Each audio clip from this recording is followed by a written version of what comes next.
అందరికీ నమస్కారం. మీరు మహారాష్ట్రలో ఆవులు కొంటుండ్రా? మీరు మహారాష్ట్ర ఆవులు కొనుక్కున్నట్లయితే ఖచ్చితంగా మీరు వైద్య సలహాను తీసుకొని ఆవులు కొనుక్కునే ప్రయత్నం చేయండి. ఎందుకంటే మహారాష్ట్ర ఆవుల్లో ఖచ్చితంగా చెరుకు వేయడం జరుగుతుంది. అది మీకు కూడా తెలుసు. చెరుకు వేయడం వల్ల ఏం జరుగుతుందంటే అసిడిటీ ప్రాబ్లం అనేది ఎక్కువగా రావడం జరుగుతుంది.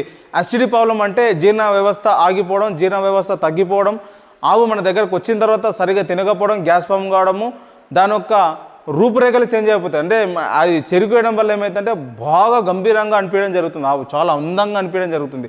అదే ఆవు మన దగ్గరకు వచ్చిందాక 1 month అలా చూసుకున్నట్లుంటే ఆ జీర్ణ వ్యవస్థ తగ్గిపోయి మనం వేసిన ఫుడ్ దానికి నచ్చకపోవడము, జీర్ణ వ్యవస్థ జరగదు. అసలు జరగనప్పుడు ఫుడ్ తిననప్పుడు ఏమవుతుంది, ఆవుని వీక్ అవ్వడం జరుగుతుంది.